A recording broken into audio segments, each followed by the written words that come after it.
नमस्कार दोस्तों, स्वागत है आपका स्टडी फॉर सिविल सर्विसेज में। यूपी पीएससी के लिए ये फुल लेंथ टेस्ट सीरीज हम आपके लिए लाए हैं। ये कंप्लीट, इसमें जैसा पेपर एग्जाम में आता है बिल्कुल वैसा ही यहाँ पे दिया जाएगा। 150 क्वेश्चन है, बिल्कुल लेटेस्ट पैटर्न के हिसाब से है। जो 2020 का जो है पैटर्न आपका, 2018 से जो पैटर्न चेंज हुआ था उसके हिसाब से कंप्लीट ये यहाँ पे है। इसमें सारे सेक्शन के क्वेश्चन है, polity, history, geography, economy, science, environment, current affair, सब कुछ, यूपी सेंसस, मिसलेनियस, सब कुछ। इसको आप पूरा अटेम्प्ट जरूर करिएगा। बहुत एफर्ट लगे हैं पहले क्वेश्चन बनाने में, ट्रांसलेट करने में, फिर उसको यहाँ पे डिकोड करने में, एक्सप्लेन करने में। पूरी स्टडी फॉर सिविल सर्विसेज की टीम का काम है ये।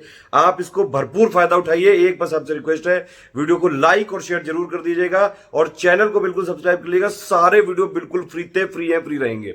सब्सक्रिप्शन बिल्कुल फ्री है, कोई फीस नहीं है। हमारे कई सारे पेड ग्रुप चलते रहते हैं। आप अगर चाहें तो हमारे 2 नंबर है 8564880530, 9696066089, उस पर कॉल करके जानकारी ले सकते हैं। फ्री टेलीग्राम जरूर ज्वाइन कर लीजिएगा। चलिए अब ये देखिए, आप पूरी ये जो 150 वाली क्वेश्चन की सीरीज है इसको सॉल्व करिए आप, और स्कोर बताना जरूरी है, बहुत ज्यादा जरूरी है। Hey friends, welcome to study for civil services. इस वीडियो को स्टार्ट करने से पहले आप हमारे पेड ग्रुप के बारे में थोड़ी सी इन्फॉर्मेशन जान लीजिए। इसमें हम यूपीएससी और सभी स्टेट पीएससी से रिलेटेड कोर्सेज प्रोवाइड करते हैं। आप चाहें तो टेस्ट सीरीज़ के लिए, वरना कंप्लीट स्टडी मटेरियल के लिए आप इसको ज्वाइन कर सकते हैं। और इससे रिलेटेड कोई भी इन्फॉर्मेशन आपको चाहिए तो आप इन गिवन नंबर्स पर कॉल कर सकते हैं। और अगर आपने अभी तक हमारी फ्री टेलीग्राम ग्रुप को ज्वाइन नहीं किया है तो इसे तुरंत ज्वाइन कर लीजिए, क्योंकि इसमें एग्जाम से रिलेटेड सारी इंपॉर्टेंट इन्फॉर्मेशन दी जाती है। राइट, आइए अब हम स्टार्ट करते हैं अपने वीडियो के साथ। देखिए, फर्स्ट क्वेश्चन में बात की गई है गवर्नमेंट ऑफ इंडिया एक्ट 1858 की। इसके माध्यम से क्या किया गया था कि जो पिट्स इंडिया एक्ट के तहत द्वैध शासन की प्रणाली शुरू की गई थी वो इस एक्ट से समाप्त कर दी गई थी। और इसके साथ ही भारत सचिव के पद का गठन किया गया था और इनकी सलाह के लिए एक भारत परिषद बनाई गई थी। और जो भारत सचिव था वो ब्रिटिश संसद के प्रति उत्तरदायी था। तो ये तीनों ही स्टेटमेंट्स हमारी बिल्कुल करेक्ट है, इसलिए करेक्ट ऑप्शन हो जाएगा ऑप्शन नंबर डी, यानी उपरोक्त सभी। देन 1857 के विद्रोह के संबंध में कुछ स्टेटमेंट्स दी गई हैं और हमें गलत कथन को चुनना है। पहले में कहा गया है कि जो रेशियो था यूरोपियन सोल्जर्स और इंडियन सोल्जर्स का बंगाल में वो 1:2 का था। इसके साथ ही जो तोपखाने थे उन पर केवल यूरोपियों का ही एकाधिकार था।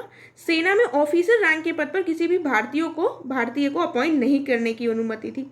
और सेना के पुनर्गठन से रक्षा व्यय में कमी आई थी। देखिए, गलत कथन का चयन करना है। आपको ये पता है कि 1857 के विद्रोह से थोड़ा अंग्रेज जो थे अचंभित हो गए थे, इसलिए उन्होंने सेना का पुनर्गठन किया। तो उसमें रक्षा व्यय ऑब्वियसली बड़ा होगा, ना कि कम हुआ होगा। इसीलिए अगर आप थोड़ा सा ध्यान दें तो आपको ईजिली पता चल जाएगा कि ये डी वाला जो कथन है वो गलत है। राइट, आगे देखते हैं। अब बात की गई है धन की निकासी यानी ड्रेन ऑफ वेल्थ। इसमें क्या क्या हुआ था? धन की निकासी बेसिकली कि यूरोप में इंडिया का धन जाना, ठीक है, यहाँ से धन लेकर यूरोप ले जाना या कि ब्रिटेन ले जाना। तो उनमें क्या क्या इंक्लूडेड था वो देख लेते हैं। सबसे पहले कहा गया है भारत द्वारा विदेशों के लिए गए ऋण के ब्याज, ये बिल्कुल सही है। गृह व्यय भी था। और जो ईस्ट इंडिया कंपनी थी इसमें जो लाभांश था, डिविडेंड था, उसको जो लाभांश मिलता था, उसके बाद ही अंग्रेज प्रशासनिक और सैनिक अधिकारियों के जो सैलरीज थी, इन सभी के माध्यम से धन की निकासी हो रही थी। इसलिए करेक्ट ऑप्शन हो जाएगा ऑप्शन नंबर डी, उपरोक्त सभी। आगे बढ़ते हैं। ये स्टेटमेंट्स दी गई हैं, इनको देख लेते हैं। कहा गया है कि जो पहला न्यूज़पेपर था भारत का वो बंगाल गजेट था और इसके जो प्रकाशक थे वो थे जेम्स ऑगस्टस हिक्की। तो ये दोनों ही स्टेटमेंट्स हमारी फिर से सही हो जाती हैं। और इसको प्रकाशन किया गया था 1780 में। तो ऑप्शन सी करेक्ट हो जाएगा। देन अगले क्वेश्चन की तरफ बढ़ते हैं। 1835 का जो प्रेस एक्ट था उससे रिलेटेड स्टेटमेंट्स दी गई है। इसमें कहा गया है ये चार्ल्स मेटकॉफ के कार्यकाल में आया था और इसमें भारतीय प्रेस के प्रति थोड़ा सा लचीला दृष्टिकोण अपनाया गया था। तो ये दोनों स्टेटमेंट्स भी बिल्कुल सही हैं, ऑप्शन सी करेक्ट हो जाएगा। और चार्ल्स मेटकॉफ के समय ये 1835 में आया था, इसका नाम ही 1835 एक्ट है। ठीक है, तो अगर क्वेश्चन में ना भी दिया होता तो आपको पता होना चाहिए अगर ऑपोजिट क्वेश्चन पूछ लिया जाता। देन अगले क्वेश्चन की तरफ बढ़ते हैं। 1878 के देशी भाषा समाचार पत्र अधिनियम से रिलेटेड स्टेटमेंट्स दिए गए हैं। इसमें कहा गया है इसका जो मकसद था वो था भारतीय भाषाओं के समाचार पत्रों पर सरकारी नियंत्रण बढ़ाना। और इसमें अपील करने का अधिकार भी नहीं दिया गया था। ये बेसिकली लाया गया था अमृत बाजार पत्रिका के विरुद्ध कार्यवाही करने के लिए। तो फर्स्ट और सेकंड स्टेटमेंट सही है, लेकिन ये गलत है, क्योंकि पहले तो ये भारतीय भाषा का पत्र था, लेकिन इन्होंने अपने आप को रातों रात एक इंग्लिश पत्रिका में कन्वर्ट कर लिया था। ठीक है, तो इनके अगेंस्ट कोई भी कार्यवाही नहीं की जा सकी थी। और जिनके अगेंस्ट की जा सकी थी वो थे भारत मिहिर, सोम प्रकाश, ढाका प्रकाश एक्सेट्रा। ठीक है, अगले क्वेश्चन की तरफ बढ़ते हैं। तो इसमें हमारा ऑप्शन कौन सा करेक्ट होगा? 1 और 2 यानी ऑप्शन ए करेक्ट हो जाएगा, राइट। देन अगले क्वेश्चन की तरफ बढ़ते हैं। 1854 का जो वुड्स डिस्पैच था उससे रिलेटेड स्टेटमेंट्स है। इसमें कहा गया था, जो स्टेटमेंट्स दिए हैं पहले उनको पढ़ लेते हैं, कि लंदन विश्वविद्यालय की तर्ज पर बम्बई, कलकत्ता और मद्रास में विश्वविद्यालय बनाए जाएंगे। सरकारी शिक्षण संस्थाओं में धर्मनिरपेक्ष शिक्षा की सिफारिश की गई थी और गांवों में कहा गया था कि अंग्रेजी भाषी पाठशालाएं बनेंगी। ठीक है, तो इसमें हमारा कौन सा करेक्ट होगा? पहला सही है, दूसरा सही है, लेकिन तीसरा हमारा यहाँ पर गलत है। इसलिए करेक्ट स्टेटमेंट हो जाएगा ऑप्शन नंबर बी, यानी फर्स्ट और सेकंड स्टेटमेंट्स सही है, राइट। आगे बढ़ते हैं। देखिए, भारतीय विश्वविद्यालय अधिनियम 1904 ये लाया गया था टॉमस रेले की अध्यक्षता में एक समिति बनी थी, उनकी सिफारिश के आधार पर ये बनाया गया था और टॉमस रेले की समिति बनी थी 1902 में। अब स्टेटमेंट्स देख लेते हैं। इस अधिनियम को सर टॉमस रेले की अध्यक्षता में बने आयोग की सिफारिशों पर लाया गया था, बिल्कुल सही बात है। इसके माध्यम से क्या प्रयास किया गया था कि विश्वविद्यालय पर से सरकारी नियंत्रण कुछ कम किया जा सके। तो ऐसा था क्या? ऐसा बिल्कुल भी नहीं था। केवल स्टेटमेंट ए सही होगा, केवल फर्स्ट स्टेटमेंट सही है, यानी ऑप्शन ए करेक्ट होगा, राइट। आगे बढ़ते हैं। वर्धा योजना, वर्धा योजना में कहा गया था, इसमें स्टेटमेंट्स दिए हुए हैं कि प्राथमिक शिक्षा का माध्यम मातृभाषा रखा जाएगा और 7 वर्षों तक की जो प्रथम 7 वर्ष होंगे उसमें निःशुल्क शिक्षा की बात कही गई थी। तो यहाँ पर हमारे ये दोनों स्टेटमेंट सही है, यानी ऑप्शन सी करेक्ट हो जाएगा। अगला क्वेश्चन है हमारा, लॉर्ड कॉर्नवालिस ने जो लोक सेवाओं में भ्रष्टाचार को रोकने का प्रयास किया था, तो उसमें कौन से कदम उठाए थे? तो वेतन वृद्धि की थी इन्होंने, बिल्कुल सही है, और इन्होंने वरिष्ठता के आधार पर तरक्की को भी बढ़ावा दिया था, ये भी सही है, लेकिन निजी व्यापार करने की छूट नहीं दी थी। कौन सा ऑप्शन करेक्ट होगा फिर हमारा? 1 और 3, ऑप्शन नंबर सी करेक्ट है। अगले क्वेश्चन की तरफ बढ़ते हैं। एचिंसन आयोग, इसका संबंध किससे है? इसको जल्दी से कमेंट सेक्शन में लिखकर बताइए, इजी सा क्वेश्चन है। इसका संबंध किससे है? इसका संबंध है लोक सेवा से, राइट, लोक सेवा से इसका संबंध है। देखिए, ये एचिंसन आयोग बना था 1886 में, ठीक है, लोक सेवा से संबंधित था और बना था 1886 में। नेक्स्ट क्वेश्चन देख लेते हैं। जो कॉर्नवालिस संहिता थी उसका संबंध किससे था? इसमें कहा गया है कि इसके द्वारा जो भी भूमि सुधार थे उनको संहिताबद्ध कर दिया गया था, या इसमें सेपरेशन ऑफ लॉज की बात की गई है, सेपरेशन ऑफ पावर की। तो इसमें सेपरेशन ऑफ पावर की बात की गई है, ना कि लैंड रिफॉर्म्स को संहिताबद्ध किया गया था। इसलिए हमारा करेक्ट ऑप्शन हो जाएगा ऑप्शन नंबर बी, यानी केवल 2। और इसके सेपरेशन ऑफ पावर के तहत क्या किया गया था? बेसिकली कर तथा जो न्याय प्रशासन था उसको अलग अलग कर दिया गया था, और यूरोपियों के जो भी मामले थे उनको अदालतों के अधीन, भारतीय अदालतों के अधीन किया गया था इसके द्वारा। देन अगले क्वेश्चन की तरफ बढ़ते हैं। इसमें व्यक्तिगत सत्याग्रह से रिलेटेड स्टेटमेंट्स दिए गए हैं। इसको दिल्ली चलो मूवमेंट, दिल्ली चलो आंदोलन के नाम से भी जाना जाता है, और इसके पहले जो सत्याग्रही थे वो जवाहरलाल नेहरू थे। तो पहला स्टेटमेंट तो बिल्कुल सही है, क्योंकि जो सत्याग्रही थे वो गाँवों से अपना संदेश फैलाते हुए दिल्ली की ओर मार्च करने का प्रयास कर रहे थे। लेकिन जो प्रथम सत्याग्रही थे वो थे विनोबा भावे। 17 अक्टूबर 1940 को विनोबा भावे जो थे वो पहले सत्याग्रही बने थे, और जवाहरलाल नेहरू जो थे वो सेकंड सत्याग्रही थे। इसलिए करेक्ट ऑप्शन हो जाएगा ऑप्शन नंबर ए। इसमें सही नहीं पूछा गया है, इसलिए करेक्ट ऑप्शन होगा ऑप्शन नंबर बी, क्योंकि ऑप्शन बी सही नहीं, केवल स्टेटमेंट दूसरा हमारा सही नहीं है। ठीक है, तो आगे देखते हैं। इस क्वेश्चन में बात की गई है कि ये जो भी कैरेक्टरिस्टिक्स दिए गए हैं वो कौन से आंदोलन के थे। तो कौन से आंदोलन के थे पहले देख लेते हैं। पैरेलल गवर्नमेंट फॉर्म हुई थी, अंडरग्राउंड रेडियो स्टेशन बना था, और इंस्टेंट इंडिपेंडेंस को अपना लक्ष्य रखा गया था। तो ये किसकी बात की गई थी? ये किसके तहत हुआ था? क्विट इंडिया मूवमेंट, यानी भारत छोड़ो आंदोलन के तहत। देन इसमें हमें बताना है CR फॉर्मूले से संबंधित स्टेटमेंट कौन सा सही नहीं है। इसके तहत ये जो कांग्रेस और मुस्लिम लीग थी उनके बीच में कॉपरेशन स्टैब्लिश करने का प्रयास किया गया था। गांधी जी ने इसको सपोर्ट नहीं किया था, वीर सावरकर ने इसको अपोज किया था, और इसके तहत मुस्लिम लीग से कहा गया था कि वो इंडियन इंडिपेंडेंस को स्वीकार करे, माने। तो इसके हमें बताना है इसमें कौन सा इनकरेक्ट है। ऑप्शन बी इनकरेक्ट है, क्योंकि गांधी जी ने CR फॉर्मूले को अप्रूव किया था, सपोर्ट किया था। यहाँ पर दिया हुआ है डिड नॉट सपोर्ट, तो उन्होंने सपोर्ट किया था। ठीक है, अगले में फिर बताना है कौन सा स्टेटमेंट हमारा सही नहीं है। वेविल स्कीम से रिलेटेड, वेविल स्कीम कब आई थी? 1945 में।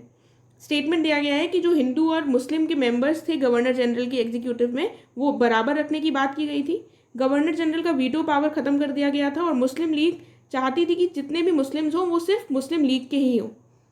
और चौथी स्टेटमेंट में कहा गया है कि after the victory of Britain in the war, इसमें कहा गया था कि कॉन्स्टिट्यूएंट असेंबली का निर्माण ब्रिटेन की जीत के बाद किया जाएगा। तो इनकरेक्ट कौन सा है? इनकरेक्ट बी है, क्योंकि वीटो पावर को अबॉलिश करने की बात नहीं कही गई थी इस स्कीम में। ठीक है, आगे देखते हैं। इसमें स्टेटमेंट्स दिए गए हैं। इसमें कहा गया है कि सुभाष चंद्र बोस ने 1943 में एक टेम्पररी इंडियन गवर्नमेंट बनाई थी सिंगापुर में, और इसके तहत उनको एक्सेस कंट्रीज यानी जो धुरी देश थे वो सेकेंड वर्ल्ड वॉर के समय उन्होंने सपोर्ट किया था, उन्होंने रिकॉग्नाइज की थी इनकी पैरेलल गवर्नमेंट को, इनकी टेम्पररी गवर्नमेंट को। और इसके तहत इन्होंने महिलाओं का एक रेजिमेंट बनाया था जिसका नाम रानी झांसी रेजिमेंट था। तो इसमें कौन सा स्टेटमेंट सही होगा हमारा? इसमें ये तीनों ही स्टेटमेंट्स हमारे बिल्कुल सही हैं, इसलिए ऑप्शन हो जाएगा ऑप्शन नंबर डी करेक्ट हो जाएगा, उपरोक्त सभी ऑल ऑफ द अबव। फिर हमें बताना है wrong statement cabinet mission plan से रिलेटेड। इसमें डिमांड किया गया था फॉर्मेशन ऑफ पाकिस्तान, जिसको रिजेक्ट कर दिया गया था इस मिशन के तहत। ठीक है, उसके बाद कहा जा रहा है कॉन्स्टिट्यूएंट असेंबली में जितने भी मेंबर्स थे उनको डायरेक्ट इलेक्शन मेथड से चूज किया जाना था। और तीसरे में कहा गया it was decided to form an Indian confederation, British India और प्रिंसली स्टेट्स को मिलाकर एक इंडियन कन्फेडरेशन की बात की गई थी। और 3 टियर डिवीजन था, कार्यपालिका और व्यवस्थापिका का त्रिस्तरीय विभाजन की बात की गई थी। तो इसमें इनकरेक्ट ऑप्शन बी होगा, क्योंकि कॉन्स्टिट्यूएंट असेंबली के जो थे संविधान सभा के जितने भी सदस्य थे उनको इनडायरेक्ट मेथड से, अप्रत्यक्ष विधि से निर्वाचित किया गया था, ना कि प्रत्यक्ष विधि से।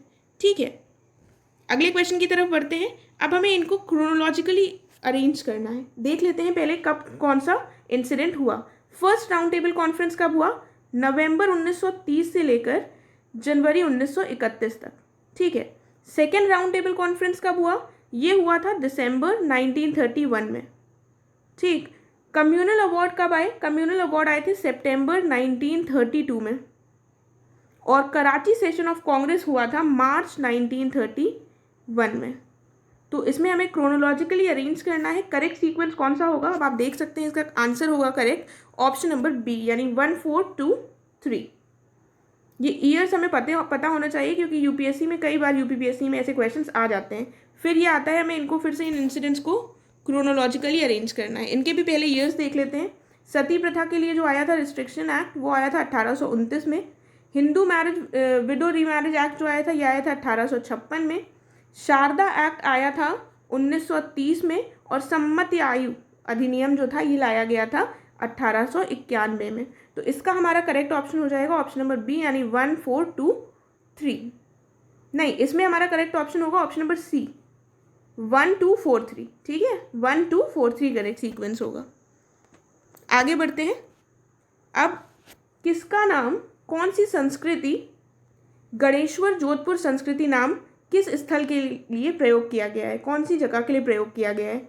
तो ये खेतड़ी क्षेत्र के लिए प्रयोग किया गया है। ये बेसिकली एक नॉन हड़प्पन साइट थी। यहाँ के जो मृदभांड पाए गए हैं वो काफ़ी डिफरेंट है हड़प्पन साइट से, और यहाँ से खेतड़ी से कॉपर ऑब्जेक्ट्स मिले हैं। ऐसा कहा जा रहा है, ऐसा आइडिया लगाया जा रहा है कि जो हड़प्पा में जो कॉपर ऑब्जेक्ट्स मिले हैं वो यहीं से पहुँचाए जाते थे। ठीक है, आगे बढ़ते हैं अगले क्वेश्चन की तरफ। मगन जो टर्म है वो कौन से क्षेत्र के लिए यूज़ हुआ है? तो वो कौन से क्षेत्र के लिए यूज़ हुआ है? वो हुआ है ओमान के लिए, ऑप्शन बी करेक्ट हो जाएगा। देन अब बात की गई है कि अशोका ने सबसे पहले वो राजा थे जिन्होंने अपने संदेशों को प्राकृतिक पत्थरों में लिखवाया था और पॉलिश किए गए स्तंभों पर लिखवाया था। ठीक है, और धम्म के प्रचार के लिए इन्होंने धम्म महामात्र नाम के विशेष अधिकारी अपॉइंट किए थे। ये दोनों ही बातें बिल्कुल सही हैं, लेकिन क्वेश्चन में हमसे पूछा गया है कौन सा स्टेटमेंट सही नहीं है, इसलिए ऑप्शन हो जाएगा ऑप्शन नंबर डी, यानी ना तो एक गलत है और ना ही दूसरा गलत है। ठीक है, इसलिए क्वेश्चन को ध्यान से पढ़ना बहुत इंपॉर्टेंट है। अगले क्वेश्चन की तरफ बढ़ते हैं। इसमें कहा गया है कि पाली भाषा में गृहपति जो शब्द था उसका प्रयोग किसानों और जमींदारों के लिए किया जाता था, और ब्राह्मणों को जो दान में दी जाती थी भूमि उसको अग्रहार कहा जाता था। यहाँ पर थोड़ा मिस्टेक है, अग्रहार होगा, यहाँ पर स्पेलिंग गलत है। इसमें बताना है कौन सा इनकरेक्ट है। तो यहाँ पर फिर से दोनों ही स्टेटमेंट हमारे बिल्कुल सही हैं, इसलिए इनकरेक्ट के लिए कोई भी नहीं है, ऑप्शन डी हो जाएगा करेक्ट। राइट, अगले क्वेश्चन की तरफ बढ़ते हैं। देखिए, इस क्वेश्चन में हमको बताना है कौन सा कथन सही नहीं है। पहले में कहा गया है वैदिक परंपराओं के अंतर्गत महिलाएं और जो शूद्र थे उनको वेदों को पढ़ने और सुनने का अधिकार नहीं था, और साथ में ही महिलाएं और शूद्र पुराण सुन सकते थे और उसको पढ़ सकते थे। तो इसमें कौन सा स्टेटमेंट हमारा सही होगा? ये दोनों ही स्टेटमेंट हमारी गलत होंगी, राइट। तो क्योंकि ऐसा नहीं था कि वो नहीं पढ़ सुन सकते थे, और इसमें वो पुराणों को वो पढ़ और सुन नहीं सकते थे, मतलब ये भी हमारा सही है, इसको सुन सकते थे, ये बिल्कुल सही स्टेटमेंट दिया हुआ है। इसमें हमसे पूछा गया है सही नहीं है, इसलिए ये दोनों ही हो जाएगा ऑप्शन, क्योंकि ये दोनों ही स्टेटमेंट्स हमारे करेक्ट हैं। देन नेक्स्ट क्वेश्चन की तरफ बढ़ते हैं। प्रस्थान त्रयी, देखिए प्रस्थान त्रयी कौन कौन से होते हैं। पहली होती है भगवत गीता, फिर आते हैं हमारे ब्रह्म सूत्र, और उसके बाद उपनिषद। ये तीनों ही वेदांत दर्शन के 3 आधार हैं और इनको प्रस्थान त्रयी कहा जाता है। तो इसमें सम्मिलित कौन सा नहीं है, वेद इसमें सम्मिलित नहीं होंगे। फिर आता है कि पेरिप्लस ऑफ द इरिट्रियन सी, इस बुक में पोडुक्कू नाम से किस बंदरगाह का उल्लेख किया गया है। तो इसका होगा अरिका मेडू का उल्लेख किया गया है। ये जो बुक है, ये इसमें भारत और रोम के मध्य जो घनिष्ठ व्यापारिक संबंध थे उनका उल्लेख किया गया है। ठीक है, अगले क्वेश्चन की तरफ बढ़ते हैं। इसमें हमें बताना है महाभारत के तेलुगु अनुवाद के लिए कौन विख्यात है। तो करेक्ट ऑप्शन इसका क्या होगा, हमारा करेक्ट ऑप्शन होगा नन्नय और टिक्कन, ऑप्शन 3 और 4। तो करेक्ट ऑप्शन चला जाएगा हमारा ऑप्शन नंबर सी, राइट। तो ये नाम इंपॉर्टेंट है, ध्यान से देख लीजिए इसको। अगले क्वेश्चन की तरफ बढ़ते हैं। इसमें स्टेटमेंट्स दिए गए हैं। इसमें कहा गया है क्षत्रिय डांस जो था, क्षत्रिय नृत्य, ये मेघालय से संबंधित है। इसका विकास का श्रेय वैष्णव संत शंकर देव को जाता है, और इसमें शंकर देव जो थे द्वारा रचित बोर गीत का प्रयोग किया जाता है। तो इसका जो संबंध है ये मेघालय से ना होगा, किससे है, असम से संबंधित है। और सेकेंड और थर्ड स्टेटमेंट्स बिल्कुल सही है, इसलिए करेक्ट हो जाएगा ऑप्शन नंबर बी, राइट। ये हमारा एक क्लासिकल डांसेस में से एक है।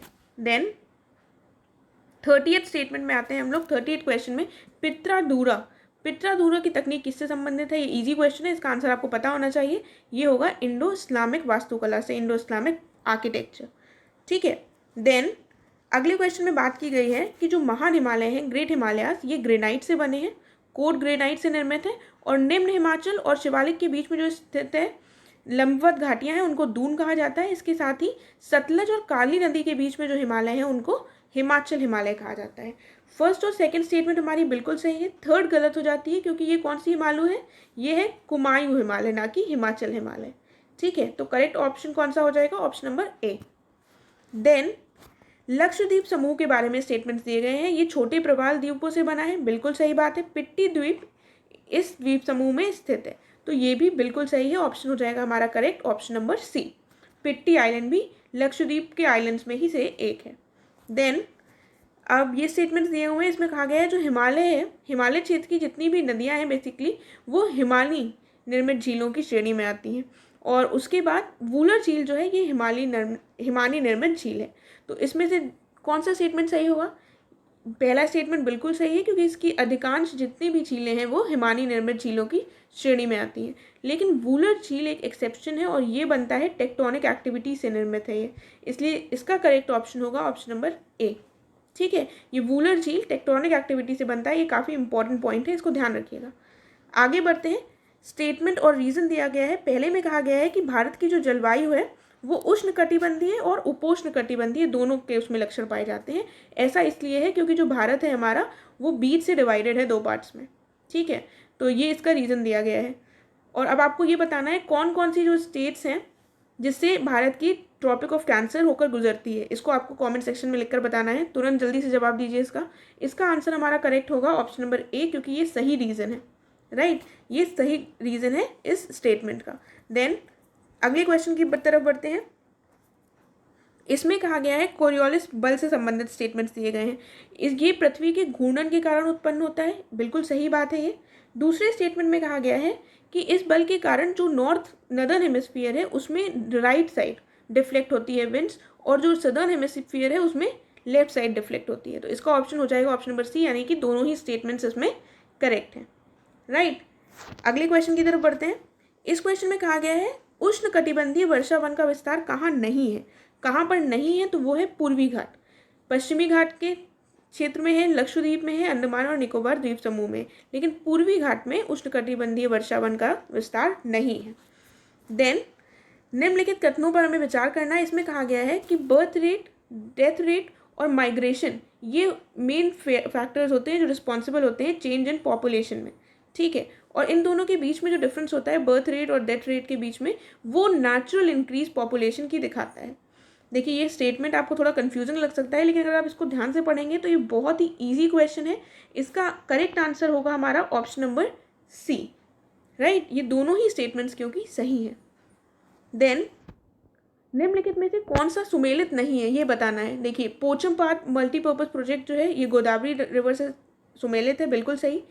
थीन डैम प्रोजेक्ट रावी रिवर से है और सलल प्रोजेक्ट जो है वो चिनाब रिवर से। लेकिन तिलैया का संबंध सुबनसिरी रिवर से नहीं है, ये है बराकर रिवर से। किससे? बराकर रिवर से संबंधित है ये। तो जो करेक्ट ऑप्शन है उनको भी एक दो बार देख लीजिए ताकि आप इसे भूलें नहीं।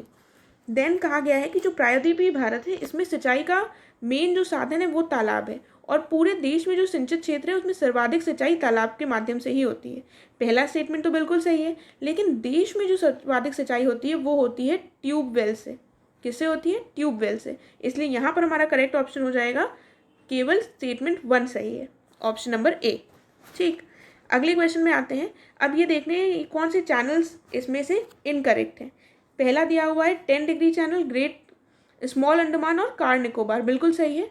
दूसरा दिया हुआ है 8 डिग्री चैनल, लक्षद्वीप और मिनिकॉय, ये गलत है क्योंकि ये किसके किसके बीच में है? ये मालदीव्स और मिनिकॉय के बीच में, मालदीव्स और Minicoy. Gulf of Mannar India और श्रीलंका के बीच में, और ग्रेट जो चैनल है वो इंदिरा पॉइंट और इंडोनेशिया के बीच में है। तो इसमें हमारा इनकरेक्ट कौन सा है? 8 डिग्री चैनल, राइट। अगले क्वेश्चन की तरफ बढ़ते हैं। देखिए अब ये कुछ डेफिनेशंस दी हुई हैं, उनको देखना है। सबसिस्टेंस एग्रीकल्चर क्या होता है? जब एक कृषक परिवार अपनी आवश्यकताओं को पूरी करने के लिए खेती करता है। निर्वाह कृषि कहते हैं कि उसका जीवन निर्वाह हो सके, ठीक है। मिश्रित कृषि में फसल उत्पादन और पशुपालन दोनों को एक साथ किया जाता है, और स्थानांतरित में वृक्षों को काट कर खेती की जाती है, ठीक है। और इससे जो ज़मीन होती है, जो मिट्टी होती है, उसकी उर्वरता नष्ट हो जाती है। तो इनमें से हमें बताना है कि कौन सा सही सुमेलित है। ये तीनों ही हमारे सही सुमेलित है, इसलिए करेक्ट ऑप्शन कौन सा हो जाएगा? ऑप्शन नंबर डी, यानी उपरोक्त सभी, राइट। फिर स्थानांतरित कृषि के कुछ नाम दिए गए हैं, ये अलग अलग जगहों में अलग अलग नामों से फेमस है, तो हमें बताना है कौन सा सुमेलित नहीं है।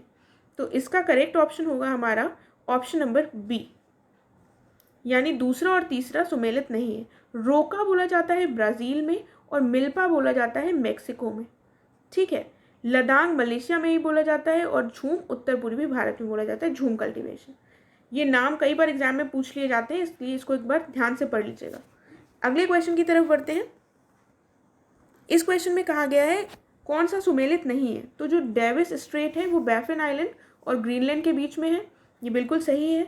उसके बाद हडसन स्ट्रेट उनगवा पेनिनसुला और बैफिन आइलैंड के बीच में है, ये भी सही है। विंडवर्ड जो पैसेज है ये क्यूबा और हैती के बीच में है, ना कि क्यूबा और जमाइका के, इसलिए यहाँ पर इनकरेक्ट सी है। और मोना पैसेज जो है वो डोमिनिकन रिपब्लिक और पोर्टो रिको के बीच में है, ये हो गया हमारा ऑप्शन सी इनकरेक्ट। क्यूबा और हैती के बीच में है विंडवर्ड पैसेज। देन अगले क्वेश्चन में बात की गई है कि जो एड्रियाटिक सी है वो किसके साथ अपना, कौन सी कंट्री के साथ बॉर्डर शेयर करती है। तो मैं आपको सारी कंट्रीज बता देती हूँ, फिर हम इस क्वेश्चन को देखेंगे। जो शेयर करती हैं बॉर्डर एड्रियाटिक सी के साथ वो है Italy, Slovenia, Croatia, Bosnia Herzegovina और मॉन्टेनेग्रो और अल्बानिया। तो इसमें से आपने देखा कि 3 ऑप्शंस सिमिलर हैं, सेम है, अल्बानिया, स्लोवेनिया और मॉन्टेनेग्रो, इसलिए करेक्ट ऑप्शन हो जाएगा ऑप्शन नंबर डी। देखिए जो भी इंपॉर्टेंट सीज हैं उनका हमें पता होना चाहिए कि उनके बॉर्डर पे कौन कौन सी कंट्रीज सिचुएटेड हैं। इनको आप कुछ भी करके, कोई भी ट्रिक बनाकर इनको लर्न कर लीजिए। देन आगे बढ़ते हैं।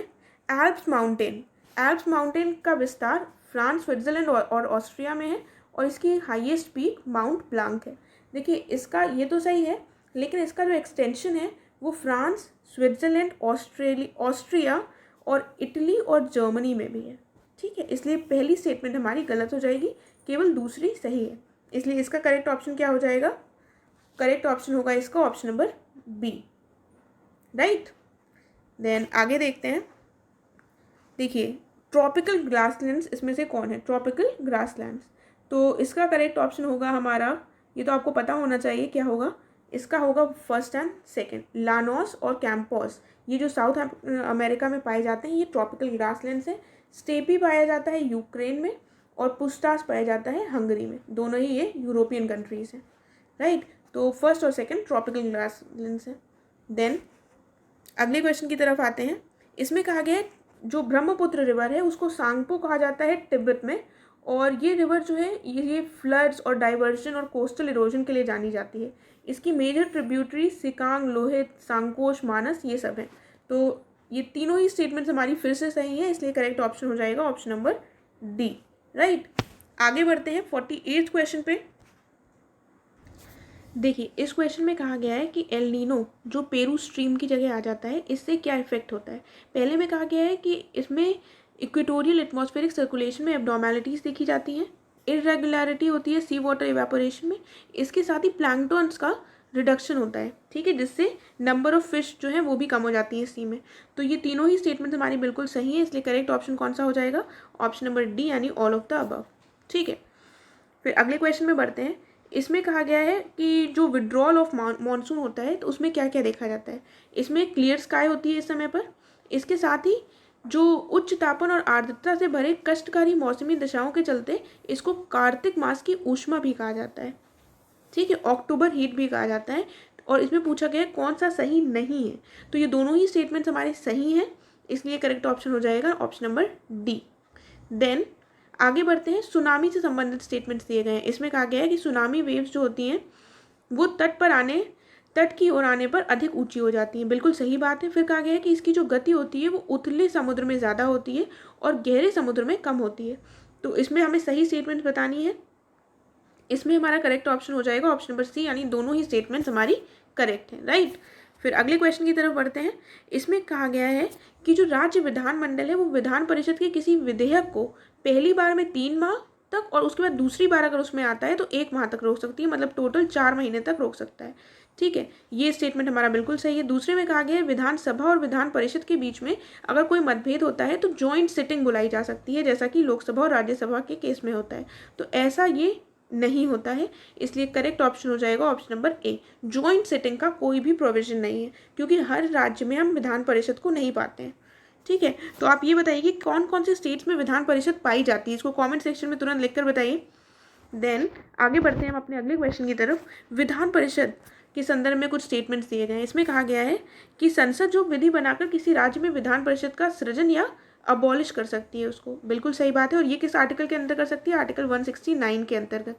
इसमें किसी सदस्य या की मृत्यु हो जाती है या वो त्यागपत्र दे देता है तो इस कंडीशन में जो नया निर्वाचित सदस्य होगा उसका कार्यावधि 6 वर्षों की होगी, लेकिन ऐसा नहीं होता है। जो रिमेनिंग पीरियड होता है उसकी कार्यावधि उतने ही वर्षों की होती है, इसलिए इसका करेक्ट ऑप्शन हो जाएगा ऑप्शन नंबर ए, केवल 1, ठीक है।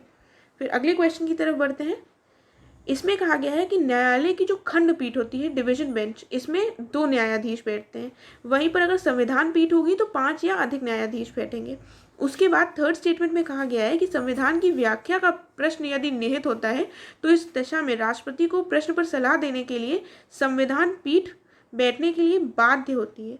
तो ये बाध्य नहीं होती है, ठीक है। इसलिए कौन सा स्टेटमेंट हमारा यहाँ पर सही होगा, यहाँ पर सही होगा हमारा उपरोक्त सभी। देखिए बाध्य, ये एक स्टेटमेंट सही है, सॉरी गलत बता दिया मैंने, यहाँ पर ये बाध्य होती है, ठीक है।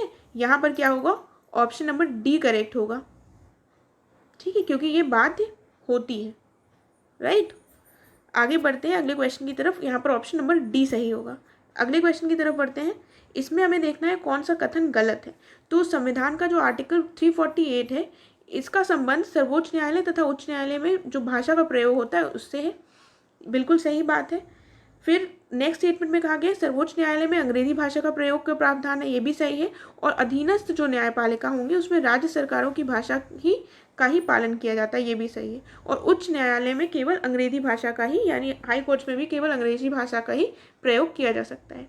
देखिए ये स्टेटमेंट हमारी गलत हो जाती है। क्यों गलत है, क्योंकि सुप्रीम कोर्ट की तरह यहाँ पर भी ऐसा प्रोविजन किया गया था, लेकिन इसमें एक एक्सेप्शन भी है। हाई कोर्ट्स को ये छूट दी गई है कि अगर गवर्नर चाहे तो प्रेसिडेंट की पूर्व अनुमति से हिंदी या किसी अन्य भाषा को कार्यवाही के लिए अधिकृत कर सकता है, ठीक है। अगले क्वेश्चन की तरफ बढ़ते हैं। अगला क्वेश्चन क्या है, देखिए इस क्वेश्चन में बात की गई है जो सर्वोच्च न्यायालय के न्यायाधीश हैं उनसे रिलेटेड। इसमें कहा गया है कि आर्टिकल 360 के अंतर्गत जब वित्तीय आपातकाल लागू होगा तो इन जजेस की भी जो सैलरी और अलाउंसेस होंगे उनमें कटौती की जा सकती है और इनकी जो आय है वो आयकर इनकम टैक्स से मुक्त होती है। तो पहला स्टेटमेंट सही है लेकिन दूसरा स्टेटमेंट गलत है, क्योंकि सुप्रीम कोर्ट की एक बेंच ने ही ये डिसीजन दिया था कि इनकी जो आय होगी वो आयकर से मुक्त नहीं होगी। इसलिए यहाँ पर हमारा करेक्ट ऑप्शन हो जाएगा ऑप्शन नंबर ए। ठीक है, अगले क्वेश्चन में बढ़ते हैं। इस क्वेश्चन में देखते हैं, इसमें कहा गया है आवश्यकता होने पर जो सेवानिवृत्त यानी कि रिटायर्ड न्यायाधीश हैं उनको सुप्रीम कोर्ट में बुलाया जा सकता है और इसके लिए उनकी सहमति आवश्यक है। ऑब्वियसली उनकी सहमति नहीं होगी तो बुलाएंगे कैसे, इसलिए यहाँ पर करेक्ट ऑप्शन हो जाएगा ऑप्शन नंबर सी, यानी दोनों ही स्टेटमेंट्स सही हैं। देन इसमें बात की गई है कौन सा कथन सही है, हमें ये देखना है।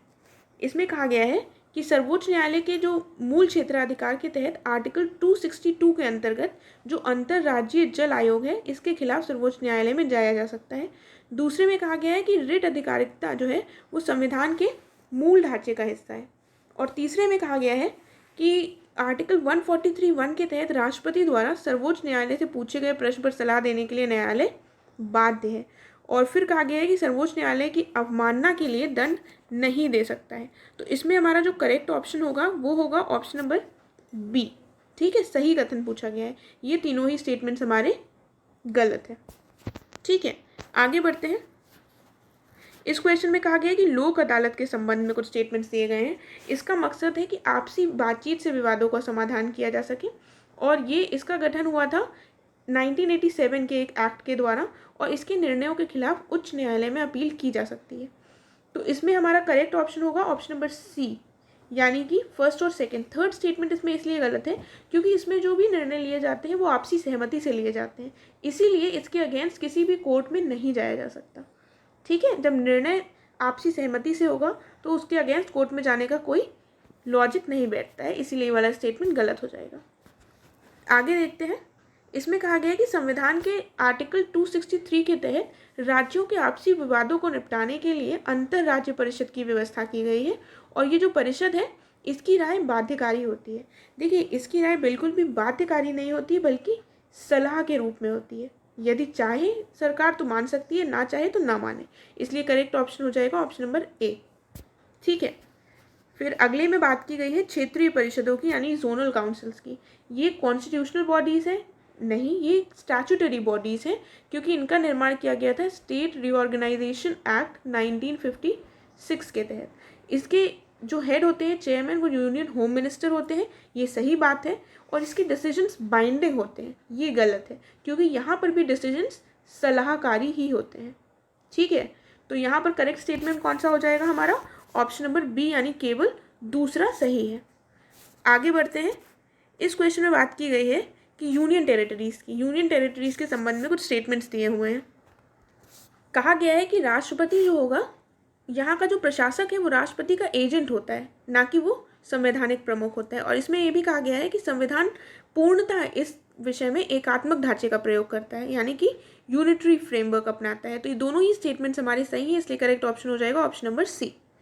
ठीक, इसमें क्या बात की गई है? इसमें बात की गई है कि पंचायती राज व्यवस्था में ग्राम सभा के तहत ग्राम की मतदाता सूची में जितने भी लोग पंजीकृत होते हैं सभी व्यक्ति शामिल होंगे। उसके बाद ग्राम सभा की जो भी शक्तियां हैं ये संविधान में स्पष्ट रूप से लिखी गई हैं। तो ये बिल्कुल भी स्पष्ट रूप से नहीं लिखी गई हैं और हमें बताना है कौन सा स्टेटमेंट यहाँ पर इनकरेक्ट है। ठीक है, तो यहाँ पर हमारा इनकरेक्ट स्टेटमेंट हो जाएगा ऑप्शन नंबर सी, यानी कि दोनों ही इनकरेक्ट है। ठीक है, ये वाला स्टेटमेंट भी गलत है। आगे बढ़ते हैं। इसमें बात की गई है राज्य निर्वाचन आयोग की। राज्य निर्वाचन आयोग जो है इसमें कहा गया है कि इसकी नियुक्ति राष्ट्रपति के द्वारा की जाती है और ये पंचायत के जितने चुनाव होते हैं सबका संचालन करवाता है। तो इसमें ये बात तो बिल्कुल सही है, लेकिन ये गलत है क्योंकि राष्ट्रपति ना होकर राज्यपाल के द्वारा ये नियुक्त किया जाता है। ठीक है, 64th क्वेश्चन पे आ गए हैं अब हम। इसमें कहा गया है कि अनुसूचित क्षेत्रों में पंचायती राज के प्रावधान को लागू करने के लिए सिफारिश किस कमेटी ने की थी? ये की थी भूरिया समिति ने। 1994 में दिलीप सिंह भूरिया की अध्यक्षता में एक कमेटी बनी थी, इसने रिकमेंड किया था, जिसके रिकमेंडेशंस के बाद ही पेसा एक्ट आया था। PESA act is panchayat extension to scheduled areas act 1996। ये एक्ट आया था 96 में इस कमेटी की सिफारिशों के बाद। अगले क्वेश्चन की तरफ बढ़ते हैं। अनुच्छेद 352 आर्टिकल 352 में क्या बात कही गई है, इस समय मौजूदा इसमें युद्ध, बाह्य आक्रमण और आंतरिक अशांति की स्थिति का उल्लेख है। ऐसा नहीं है, आंतरिक अशांति की जगह क्या हो चुका है अब, ये सशस्त्र विद्रोह यानी कि आर्म्ड रिबेलियन। यह घोषणा राष्ट्रपति संघ के मंत्रिमंडल के लिखित विनिश्चय पर ही करी जाती है और इसकी घोषणा पूरे देश में या किसी एक भाग में लागू हो सकती है। तो इसमें हमें बताना है कि कौन सा स्टेटमेंट गलत है। तो पहला स्टेटमेंट केवल गलत है, ऑप्शन ए यहाँ पर हो जाएगा, राइट। अगले क्वेश्चन की तरफ बढ़ते हैं। इसमें आर्टिकल 356 यानी कि प्रेसिडेंट्स रूल से रिलेटेड स्टेटमेंट्स दिए गए हैं। कहा गया है कि यदि संसद का सत्र नहीं चल रहा होगा तो राष्ट्रपति ऑर्डिनेंस लागू कर सकता है। सही बात है, बिल्कुल। राष्ट्रपति राज्य सरकार के सभी या किसी कोई कार्य अपने हाथ में ले सकता है, या तो सारे ले लें या तो कुछ ले लें। तो ये स्टेटमेंट भी हमारी बिल्कुल सही है, ऑप्शन सी करेक्ट हो जाएगा, ठीक है। फिर बात की गई है वित्तीय आपातकाल। वित्तीय आपातकाल किसमें दिया गया है, आर्टिकल 360 में। हम ऑलरेडी ऊपर डिस्कस भी कर चुके हैं। तो इसमें कहा गया है कि भारत या उसके राज्य क्षेत्र के किसी भी भाग का वित्तीय स्थायित्व या साख संकट में होगा तो इसको लागू कर दिया जाता है। इसकी उद्घोषणा जो होती है वो संसद के अनुमोदन होने के बाद होती है और ये अनिश्चित काल तक लागू रह सकता है। तो ये दोनों ही स्टेटमेंट्स हमारी यहाँ पर करेक्ट हो जाएंगी, ऑप्शन नंबर सी हो जाएगा यहाँ पर सही। कौन सा option, option number C. Then संविधान संशोधन विधेयक के संदर्भ में हमें देखना है कौन सा स्टेटमेंट यहाँ पर गलत दिया हुआ है। तो पहला स्टेटमेंट है कि संशोधन का प्रस्ताव संसद के किसी भी सदन में शुरू हो सकता है। बिल्कुल सही बात है। इस विधेयक के मामले में संविधान दोनों जो संसद की बैठक है, संयुक्त बैठक का प्रावधान नहीं किया जा सकता। ये बात भी बिल्कुल सही है, ठीक है। उसके बाद है इस विधेयक पर राष्ट्रपति अनुमति देने के लिए बाध्य नहीं है, जबकि वो बाध्य है, इसलिए ये वाला स्टेटमेंट हमारा गलत हो जाएगा, ठीक है। और इस विधेयक को सदन में प्रस्तुत करने के लिए राष्ट्रपति की पूर्व अनुमति की जरूरत नहीं होती है। तो ये स्टेटमेंट भी हमारा सही है। गलत कौन सा है, ऑप्शन नंबर सी, ठीक है। आगे बढ़ते हैं। इसमें कहा गया है कि किन विषयों को सर्वोच्च न्यायालय अपने निर्णयों के माध्यम से सिद्ध कर चुका है कि वो मूल ढांचा है संविधान का, यानी कि बेसिक स्ट्रक्चर है। तो न्यायिक पुनरावलोकन, संविधान की संघात्मक प्रकृति, धर्मनिरपेक्षता और मौलिक अधिकार तथा डीपीएसपी के बीच में संतुलन, ये चारों ही ऐसा सुप्रीम कोर्ट अपने डिसीजंस में कह चुका है कि ये चारों ही मूल ढांचे में आते हैं। इसके अतिरिक्त जैसे कि संविधान की सर्वोच्चता हो गई, विधि का शासन हो गया, शक्तियों का पृथक्करण हो गया, संसदीय प्रणाली की सरकार, राज्य का लोक कल्याणकारी स्वरूप एक्सेट्रा, ठीक है। ये सारे ही जो है ये सब आ जाते हैं बेसिक स्ट्रक्चर में। तो फिलहाल इस क्वेश्चन का हमारा आंसर होगा ऑल ऑफ द अबव, यानी ऑप्शन नंबर डी, ठीक है। अगले क्वेश्चन की तरफ बढ़ते हैं। इसमें क्या कहा गया है कि जो आयु घटाई गई थी वोटिंग के लिए 21 ईयर्स से घटाकर 18 ईयर्स कर दी गई थी, ये किस एक्ट के तहत की गई है, ये की गई है 61st कॉन्स्टिट्यूशनल अमेंडमेंट एक्ट के तहत, ठीक। अगले क्वेश्चन की तरफ आते हैं। देखिए इस क्वेश्चन में बात की गई है लाइजोसोम्स की और कहा गया है कि they are made of Golgi bodies. देखिए यहाँ पर स्पेलिंग थोड़ी मिस्टेक है, यहाँ पर गोल्जी बॉडीज़ होगा, ए नहीं ओ होगा, ठीक है। उसके बाद ये कंटेन करते हैं पावरफुल डाइजेस्टिव एंजाइम्स और ये ऐसे एंजाइम्स होते हैं कि वो खुद के सेल्स को भी डाइजेस्ट कर सकते हैं। तो इसमें हमारा करेक्ट ऑप्शन होगा ऑप्शन नंबर डी, यानी कि ये तीनों ही स्टेटमेंट्स हमारे करेक्ट हैं, ठीक है। उपरोक्त सभी करेक्ट हैं। अगले क्वेश्चन की तरफ बढ़ते हैं। माइटोकॉन्ड्रिया से रिलेटेड स्टेटमेंट्स दिए गए हैं। कहा गया है कि इसका अपना डीएनए और राइबोसोम होता है और ये power house of the cell कहा जाता है और इसमें एनर्जी स्टोर होती है एटीपी के फॉर्म में। ATP is adenosine triphosphate. तो ये भी तीनों ही स्टेटमेंट्स हमारे सही हैं और करेक्ट ऑप्शन हो जाएगा ऑप्शन नंबर डी, ठीक। अगले क्वेश्चन की तरफ बढ़ते हैं। इसमें वायरस से रिलेटेड स्टेटमेंट्स दिए गए हैं। इसमें कहा गया है वायरस का क्लासिफिकेशन, जो लिविंग बींग्स होते हैं उसमें क्लासिफिकेशन में इनको कोई भी स्थान नहीं प्राप्त होता है। इसमें कोशिका नहीं होती, यानी कि सेल्यूलर नॉन सेल्यूलर होते हैं, ये सेल्यूलर नहीं होते हैं। और इसमें आरएनए और डीएनए दोनों को एग्जिस्ट कर सकते हैं साइमल्टेनियसली। तो इसमें हमारा जो करेक्ट स्टेटमेंट होगा वो होगा ऑप्शन ए, यानी 1 और 2 सही है।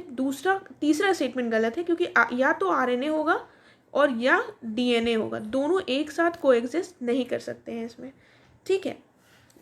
नेक्स्ट क्वेश्चन की तरफ बढ़ते हैं। इसमें वायरॉइड्स की बात की गई है। वायरॉइड्स क्या हैं, इनके बारे में थोड़ा जान लीजिए। 1971 में टीओ डीनर ने डिस्कवर किया था इनको, ठीक है। ये भी एक इन्फेक्शियस एजेंट्स हैं और ये इनका साइज़ जो है वो वायरस से भी छोटा होता है। तो स्टेटमेंट्स पढ़ लेते हैं। अब क्या है, पहला कहा गया है कि एक मुक्त आरएनए होता है। दूसरे में कहा गया है कि विषाणु की भांति, वायरस की भांति इसमें प्रोटीन का खोल कैस्पिड जो होता है वो इसमें नहीं पाया जाता है जैसा कि वायरस में पाया जाता है। तो ये दोनों ही स्टेटमेंट्स हमारी सही हैं और हमसे पूछा गया है सही नहीं है, इसलिए करेक्ट ऑप्शन हो जाएगा ऑप्शन नंबर डी। ठीक है, अगले क्वेश्चन की तरफ बढ़ते हैं। इसमें प्रायॉन्स की बात कही गई है और इसमें बताना है कौन सा स्टेटमेंट सही नहीं है। देख लेते हैं। ये एक असामान्य तरह से मुड़ा हुआ प्रोटीन होता है, ठीक बात है। संक्रामक एजेंट होता है, ये भी सही है। जेनेटिक पदार्थ के तौर पर डीएनए इसमें पाया जाता है, तो ये बात गलत है। और इसके वजह से मैड काउ डिसीज़ भी होता है, ये स्टेटमेंट सही है। तो यहाँ पर इनकरेक्ट स्टेटमेंट सी हो जाएगी। अगले क्वेश्चन में देखना है हमें कौन सा सही सुमेलित है। देखिए, जो मैमल्स होते हैं इनको बेसिकली 3 पार्ट्स में डिवाइड किया जाता है, प्रोटोथीरिया, यूथीरिया और मेटाथीरिया। प्रोटोथीरिया वो होते हैं जो अंडे देते हैं, यूथीरिया वो होते हैं जो एक संपूर्ण विकसित बच्चे को जन्म देते हैं, और मेटाथीरिया वो होते हैं जो अपरिपक्व बच्चे को जन्म देते हैं। तो प्रोटोथीरिया एकाइडना बिल्कुल सही एग्जाम्पल है इसका। यूथीरिया में ह्यूमन्स आएंगे क्योंकि ये बिल्कुल ही विकसित बच्चे को जन्म देते हैं। और मेटाथीरिया के अंदर आएगा कंगारू। मेटाथीरिया में कंगारू क्यों आएगा? क्योंकि ये अपरिपक्व बच्चे को जन्म देता है और उसका विकास मार्सुपियल जो बैग होता है, मार्सुपियल थैली, उसमें होता है पूर्ण रूप से। तो इसमें हमारा करेक्ट ऑप्शन हो जाएगा केवल एक, यानी ऑप्शन नंबर बी सही हो जाएगा।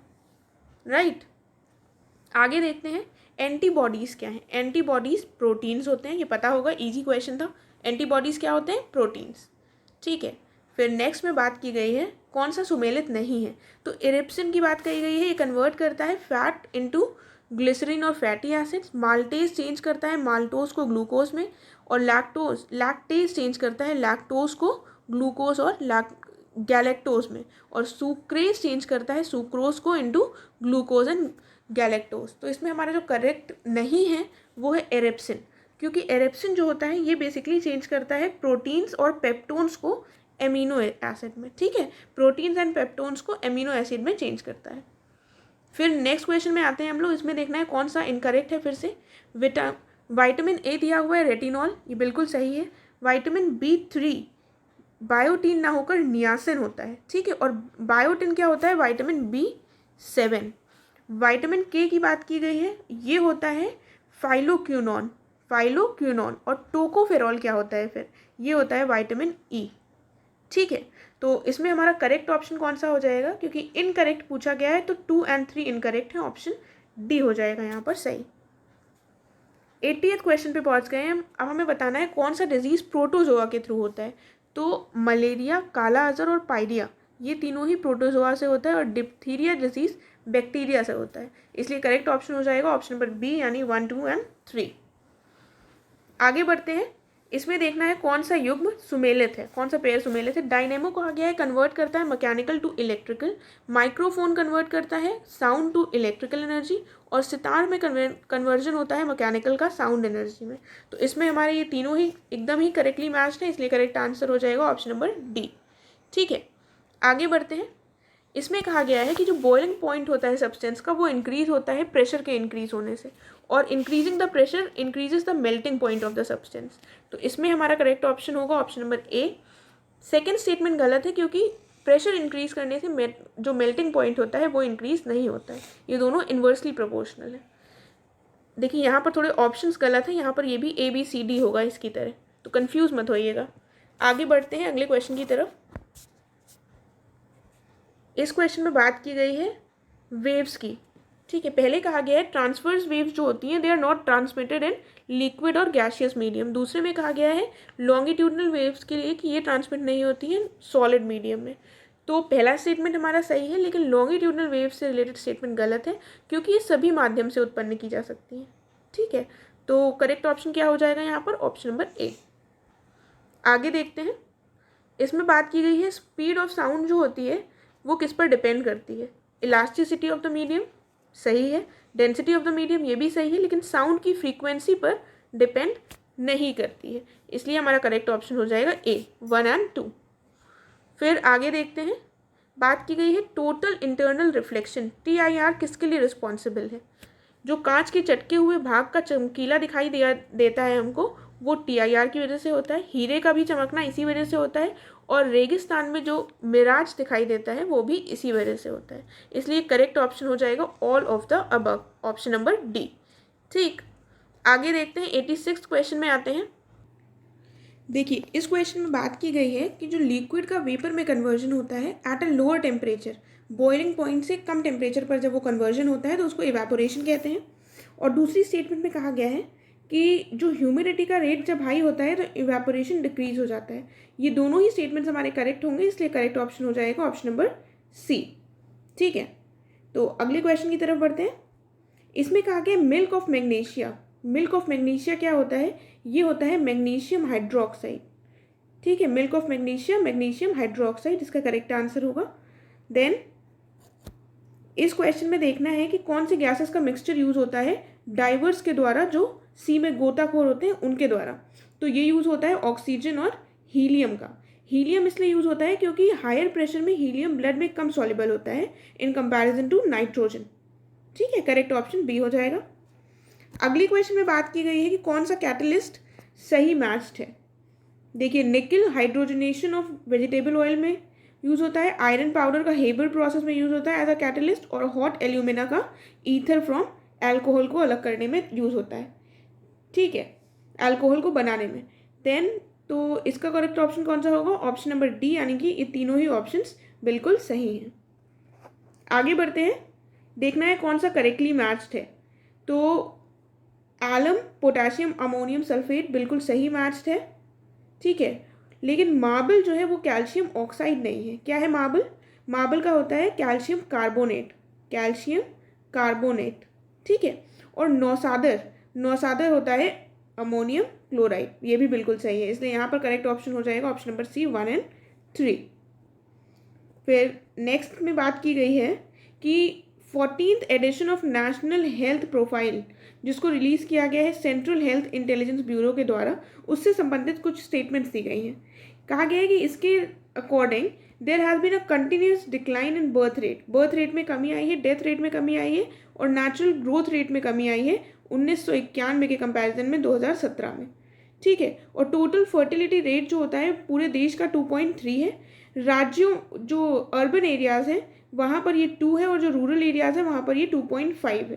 तो इसमें हमारा जो करेक्ट स्टेटमेंट होगा वो है ऑप्शन नंबर सी, क्योंकि थर्ड स्टेटमेंट गलत है हमारी। रूरल एरियाज़ में तो ये 2.5 है, लेकिन अर्बन एरियाज़ में TFR जो है वो 1.8 है। इसलिए करेक्ट ऑप्शन हो जाएगा ऑप्शन नंबर सी, यानी 1 और 2। फिर इस क्वेश्चन में बात की गई है कौन सा स्टेटमेंट करेक्ट है रिगार्डिंग यूनिवर्सल पोस्टल यूनियन। पहले में कहा गया है ये अंतर्राष्ट्रीय डाकों के आदान प्रदान को विनियमित करता है। इसका गठन 1874 में हुआ था और इसका मुख्यालय न्यूयॉर्क में है। तो इसका मुख्यालय जो है वो स्विट्जरलैंड के बर्न में है, ना कि न्यूयॉर्क में। इसलिए करेक्ट ऑप्शन कौन सा हो जाएगा? 1 और 2, ऑप्शन नंबर ए। राइट, आगे बढ़ते हैं अगले क्वेश्चन की तरफ। अगले क्वेश्चन में पूछा गया है पेगासस क्या है। पेगासस न्यूज़ में रहा है रिसेंटली। ये क्या है? ये एक स्पाईवेयर है जिसको डेवलप किसने किया है? इसराइल ने डेवलप किया है। ठीक है, तो ऐसे क्वेश्चंस भी आ जाते हैं एग्जाम में, आपको पता होना चाहिए। अगले क्वेश्चन में बात की गई है कि वर्ल्ड सिटीज़ डे जो अक्टूबर 31, 2019 को मनाया गया था, कौन सी इनमें से कौन सी सिटीज़ को क्रिएटिव सिटीज़ नेटवर्क में इंक्लूड किया गया है यूनेस्को द्वारा इस दिन? तो किसको इंक्लूड किया गया है? इसमें इंक्लूड किया गया है मुंबई एंड हैदराबाद को। ठीक है, फिर आता है ग्लाइफोसेट। ग्लाइफोसेट क्या है? ये है बेसिकली एक वीडीसाइड, यानी कि एक खरपतवार नाशी है। ये क्या हुआ था, ये न्यूज़ में क्यों आया? क्योंकि रिसेंटली अभी हाल ही में जर्मन कंपनी बायर जो है उसने इसके खिलाफ अमेरिका में हज़ारों लोगों के लिए प्रति मुकदमा दायर कर दिया था, और उन्होंने ये तर्क दिया था कि ये जो उत्पाद है इससे कैंसर हो जाता है। ठीक है, तभी काफ़ी ज़्यादा न्यूज़ में रहा है। देन नेक्स्ट क्वेश्चन की तरफ बढ़ते हैं। अब इसमें बात की गई है हाइजिया। हाइजिया क्या है? पहले स्टेटमेंट में कह रहा है हाइजिया एक एस्टेरॉयड है और ये मोस्ट प्रोबेबली एक डॉर्फ प्लैनेट है, यानी कि बोना उपग्रह। तो कौन सा स्टेटमेंट होगा इसमें सही? इसमें हमारा दोनों ही स्टेटमेंट्स जो हैं वो सही होंगे, इसलिए ऑप्शन हो जाएगा ऑप्शन नंबर सी। देखिए, आधिकारिक तौर पर ऑफिशियली अभी 5 बौने ग्रह हैं, यानी डॉर्फ प्लैनेट्स, जिसमें आता है प्लूटो जो 2006 में हुआ था, फिर ईरिस, फिर मेक, फिर हुमा और फिर सीरिस। ठीक है, ये अभी लाइकली है, ये ऑफिशियल नहीं हुआ है। ठीक, नेक्स्ट में देखते हैं क्या पूछा गया है। इसमें कहा गया है 2 नई पहलें हैं, आइस डैश और अतिथि। ये किसके संदर्भ में दी हुई हैं?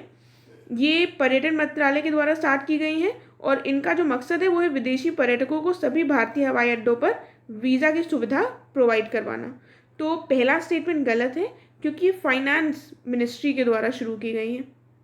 ठीक है, और जो ये बेसिकली ये दोनों एक नई इंफॉर्मेशन टेक्नोलॉजी के इनिशिएटिव्स हैं जो फाइनेंस मिनिस्ट्री के द्वारा लिए गए हैं।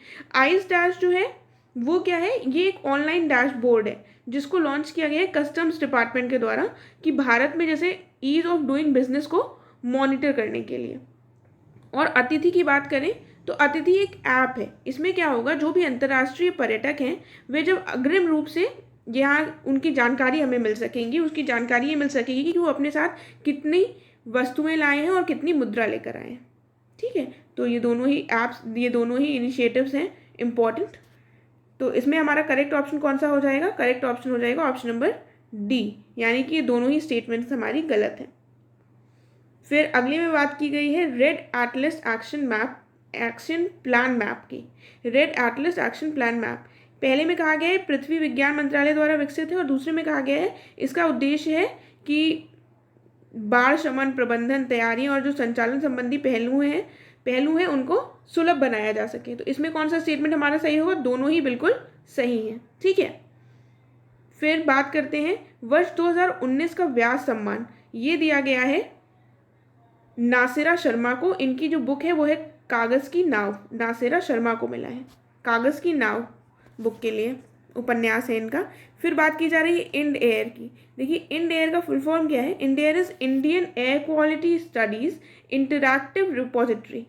ठीक है, तो ये कहा जा रहा है इसकी स्थापना CSIR national environment engineering research institute ने की है। और दूसरे में कहा जा रहा है वायु प्रदूषण के लिए एक वेब रिपोजिटरी है जो पिछले 60 सालों के दौरान वायु की गुणवत्ता में जो भी रिसर्च वर्क हुआ है उसको एक साथ संकलित करेगी।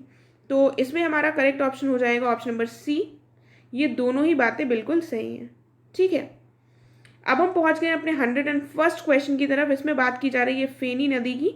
कहा गया है कि इसका जो उद्गम स्थल है वो दक्षिणी त्रिपुरा जिले में है और ये नदी भारत और बांग्लादेश में बहती है। तो ये दोनों बातें बिल्कुल सही हैं, ऑप्शन सी सही हो जाएगा। ठीक है, 102वें क्वेश्चन पे पहुंच गए हैं हम। टाटा ट्रस्ट द्वारा जारी किया गया है इंडिया जस्टिस रिपोर्ट।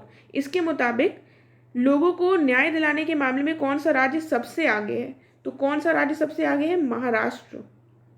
महाराष्ट्र सबसे आगे है इस रिपोर्ट के अकॉर्डिंग।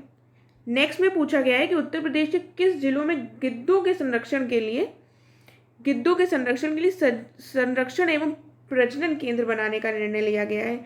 तो ये लिया गया है महाराजगंज में। कहाँ लिया गया है? महाराजगंज में। ऐसे जब क्वेश्चन आते हैं ना वन लाइनर्स, तो आपको 2-3 बार रिपीट कर देने हैं साथ में ताकि आप इसको भूले नहीं। अब जब आपके सामने ऑप्शंस आएंगे तो आप उसको टिक कर सकेंगे, राइट। देन निम्नलिखित में से किसे 55वां ज्ञानपीठ पुरस्कार मिला है? किसको मिला है? ये मिला है अकीतम अच्युतन नंबूदरी को, राइट। नेक्स्ट देखते हैं। नेक्स्ट में बात की जा रही है ग्लोबल माइग्रेशन रिपोर्ट 2020 के संदर्भ में। इसमें कहा गया है कि प्रवासियों द्वारा जो भी प्रेषित धन होता है यानी रेमिटेंस जो होता है वो प्राप्त करने के मामले में इंडिया फर्स्ट पोजीशन पर है और दुनिया के जितने भी विभिन्न हिस्सों में जितने भी रह रहे हैं प्रवासी उनकी संख्या है लगभग 270 मिलियंस। तो ये रिपोर्ट भी में ये दोनों ही बातें कही गई हैं, इसलिए ये करेक्ट ऑप्शन हो जाएगा ऑप्शन नंबर सी 1 और 2। नेक्स्ट में बात की गई है कि 47वां जो अखिल भारतीय पुलिस विज्ञान सम्मेलन है ये हुआ है हमारा लखनऊ में। कहाँ हुआ है? लखनऊ में। देन विश्व प्रतिभा रैंकिंग 2019 में इंडिया का पोजीशन है 59th। क्या पोजीशन है इंडिया की? 59th। उसके बाद 108वां क्वेश्चन आता है। इसमें बात की गई है ग्लोबल टेररिज्म इंडेक्स की। इसको रिलीज किया जाता है institute for economics and peace के द्वारा और इसमें इंडिया की 7वीं रैंक है, पाकिस्तान की रैंक फर्स्ट है। तो इसमें हमारा ऑप्शन फर्स्ट सही है, ए ऑप्शन सही है। फर्स्ट और सेकंड स्टेटमेंट सही है, थर्ड स्टेटमेंट इनकरेक्ट है। ठीक है, देखिए इसमें जो फर्स्ट पोजीशन है वो है अफगानिस्तान की, ना कि पाकिस्तान की।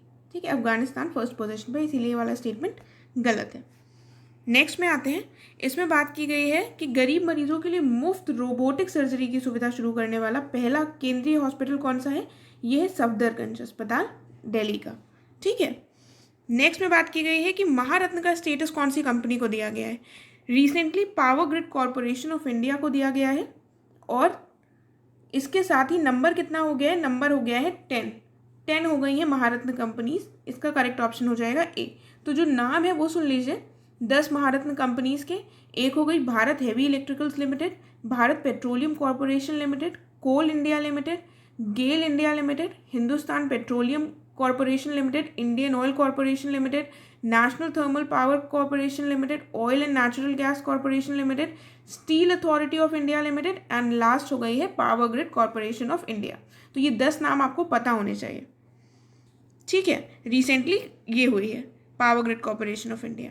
अगले क्वेश्चन में बात की गई है कि जो वर्ल्ड पैरा एथलेटिक्स चैंपियनशिप 2019 है, इसमें भारत को कितने अवार्ड्स मिले हैं? इसमें भारत को मिले हैं 2 अवार्ड्स, गोल्ड मेडल्स 2 मिले हैं। गोल्ड मेडल्स पूछा गया है, तो गोल्ड मेडल्स कितने मिले हैं? 2। इसमें भारत को 2 गोल्ड मेडल्स मिले हैं, 2 ही रजत मिले हैं, और 5 कांस्य मिले हैं। ठीक है, 2, 5 मिले हैं। इसमें भारत ने अपना सर्वश्रेष्ठ प्रदर्शन किया है अब तक का।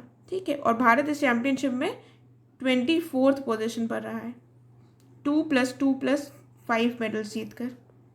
ठीक है, गोल्ड, सिल्वर एंड ब्रॉन्ज। फिर आता है एक्सरसाइज टाइगर ट्रायम्फ। ये कहाँ हुई थी? ये किसके बीच हुई थी? एक्सरसाइज टाइगर ट्रायम्फ जो है इंडिया और अमेरिका के बीच में हुई है, और इसलिए करेक्ट ऑप्शन हो जाएगा डी। ये भारतीय और अमेरिकी सेना का पहला संयुक्त त्रिसैन्य, मतलब एयरफोर्स, आर्मी और नेवी तीनों के ही मिलाकर मानवीय सहायता एवं आपदा राहत अभ्यास था। ठीक है, इसको HADR humanitarian assistance and disaster relief अभियान कहा जा रहा है। ठीक है, अभ्यास था, और ये नवंबर 2019 में बंगाल की खाड़ी में हुआ था। इससे पहले भारत ने ऐसा किसी देश के साथ किया है, तो वो था 2017 में रशिया के साथ। ठीक है, और उस अभ्यास का क्या नाम था? इंद्र। फिर नेक्स्ट क्वेश्चन में आते हैं। इसमें कहा गया युवा इनिशिएटिव या युवा पहल से संबंधित स्टेटमेंट्स दिए गए। इसका लक्ष्य रखा गया है कि 10 से 14 वर्ष के किशोरों हेतु शिक्षा और कौशल विकास को बढ़ाना। उसके बाद ये यूनिसेफ द्वारा शुरू की गई है। तो इसमें से हमारा करेक्ट ऑप्शन कौन सा होगा? करेक्ट ऑप्शन होगा सी, यानी कि दोनों ही स्टेटमेंट्स हमारी बिल्कुल करेक्ट हैं। ठीक है, युवा पहल से रिलेटेड। फिर आता है समुद्र शक्ति अभ्यास। ये किसके बीच में हुआ है? ये हुआ है भारत और इंडोनेशिया के बीच में। इंडिया और इंडोनेशिया के बीच में समुद्र शक्ति एक्सरसाइज हुई है, और ये भी नवंबर 2019 में हुई थी। और इसका पहला संस्करण जो हुआ था वो हुआ था 2018 में। ठीक है, पहले द्विपक्षीय नौसैनिक अभ्यास है ये बेसिकली। फिर आगे बढ़ते हैं। विंटर ग्रेड डीजल के संदर्भ में हमें कुछ स्टेटमेंट्स दिए गए हैं। पहले में कहा गया है कि ये -33 डिग्री सेल्सियस तापमान पर भी नहीं जमता है, और दूसरे में कहा गया है इंडियन ऑयल कॉरपोरेशन ने इसका उत्पादन किया है रिसेंटली। तो इसमें करेक्ट ऑप्शन होगा सी। ये दोनों ही स्टेटमेंट सही हैं। बेसिकली हुआ क्या है कि लद्दाख में पर्यटन को बढ़ावा देने की दिशा में केंद्र ने ये कदम उठाया है। ठीक है, और इंडियन ऑयल कॉरपोरेशन ने विंटर ग्रेड डीजल का उत्पादन शुरू किया है, और ये जो विंटर ग्रेड डीजल है ये -33 डिग्री सेल्सियस पर भी काम करेगा। और इससे क्या होगा? लद्दाख में बर्फीले मौसम में वाहनों की आवाजाही जो होगी वो आसान हो सकेगी, जिससे जो वहाँ के पर्यटक होंगे उनको बढ़ावा मिलेगा, वहाँ पर ज़्यादा पर्यटन हो सकेगा, और साथ में सैन्य वाहनों की भी आवाजाही आसान हो जाएगी। ये जो विंटर ग्रेड डीजल है इसकी ये विशेषता है कि इसमें लगभग 5% बायोडीजल का मिश्रण भी किया गया है। इसकी वजह से जहाँ डीजल वाहन के लिए बेहतर रहेगा, वहीं इसके साथ ही जमने की जो समस्या होती है उससे भी छुटकारा मिल जाएगा। ठीक है, और ये जो डीजल है ये BIS यानी कि ब्यूरो ऑफ इंडियन स्टैंडर्ड्स के मानकों पर भी खरा उतरा है, और ये BS6 भारत स्टेट 6 के मानकों पर भी खरा उतर रहा है। ठीक है, तो ये हो गया इससे रिलेटेड। आगे देखते हैं। अब देखना है कौन सा युग्म सुमेलित नहीं है। ये इजी सा क्वेश्चन है, इसका जल्दी से कमेंट कर बताइए क्या होगा आंसर। इसका आंसर होगा ऑप्शन नंबर ए, क्योंकि उत्तर प्रदेश की लोकसभा सीट्स कितनी है? 80, राज्यसभा में 31 है, बिल्कुल सही है, और विधानसभा में 404 और विधान परिषद में 100। तो ये सीट्स तो आपको बिल्कुल पता होनी चाहिए। ऐसे क्वेश्चंस इंटरव्यू में भी पूछ लिए जाते हैं, तो इसमें कोई कन्फ्यूजन के चांसेस नहीं होने चाहिए, ठीक है। फिर इसमें पूछा है कौन सा करेक्टली मैच्ड नहीं है, तो ट्रॉनिका सिटी कानपुर में है, leather technology park Banthra Unnao में है।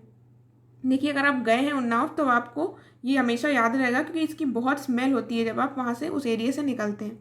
तो टॉय सिटी जो है वो गाजियाबाद में ना होकर कहाँ पर है, ग्रेटर नोएडा में, ठीक है। जो टॉय सिटी है वो ग्रेटर नोएडा में है। ऐसे नाम भी पूछ लिए जाते हैं एग्जाम्स में। इस क्वेश्चन में बात की गई है कौन सा करेक्टली मैच नहीं है। ये डिस्ट्रिक्ट्स दी हुई हैं उत्तर प्रदेश की। पहले में कहा गया है कि district with the highest scheduled tribe population Sonbhadra, ये बिल्कुल सही बात है। District with highest scheduled caste population Sitapur, ये भी सही है। और lowest scheduled tribe population Shravasti में ना होकर कहाँ पर है, बागपत में। बागपत में है, इसलिए सी ऑप्शन करेक्ट हो जाएगा।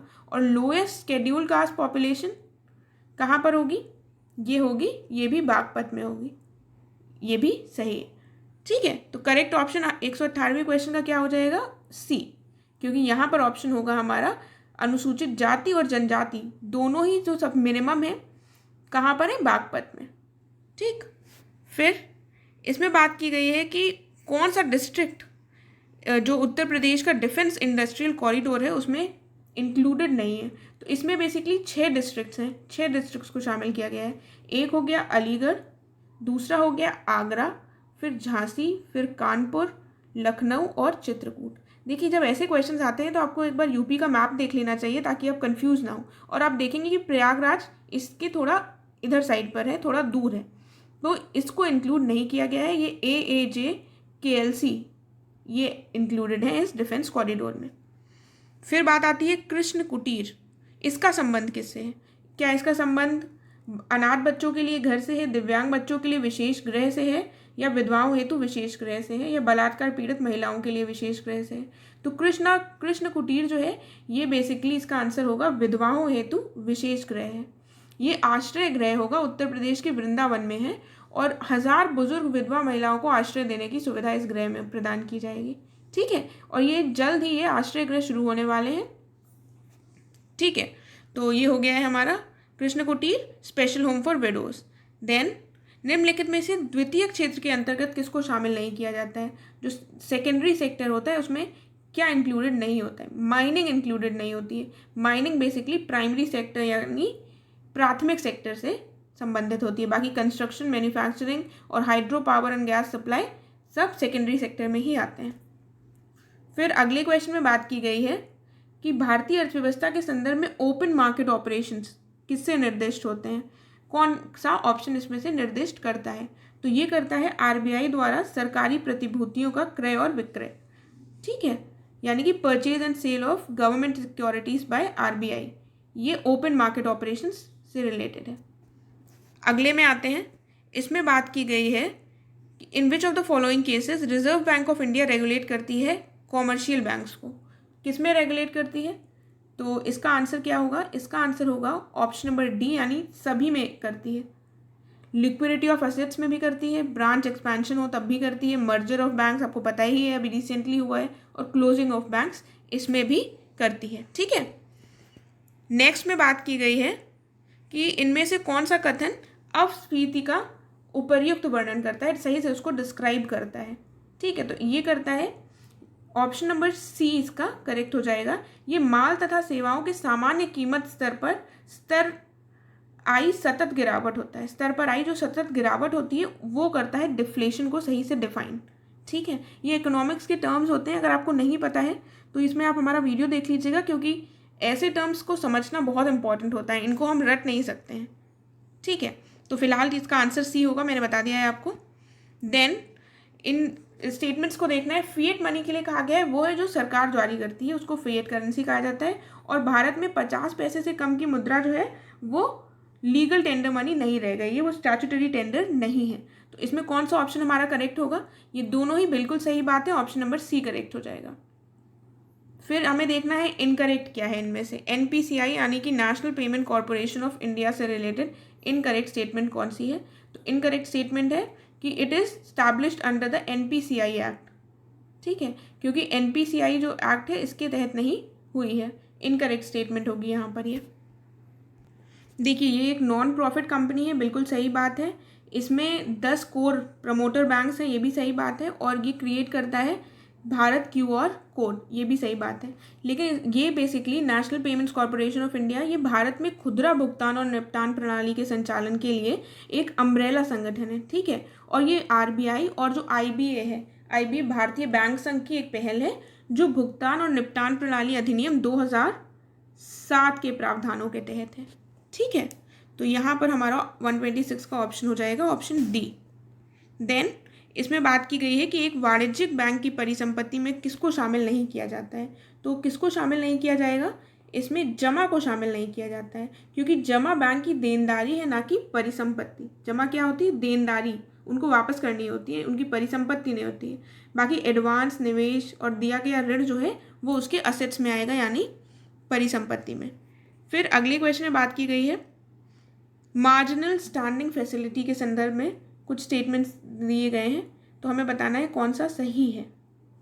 क्या होता है ये, बेसिकली ये ब्याज दर जिस पर आरबीआई एसएलआर कोटे से सरकारी प्रतिभूतियों के कोलेट्रल के साथ अनुसूचित वाणिज्यिक बैंकों को अल्पावधि ऋण देता है, वो होता है मार्जिनल स्टैंडिंग फैसिलिटी, ठीक है।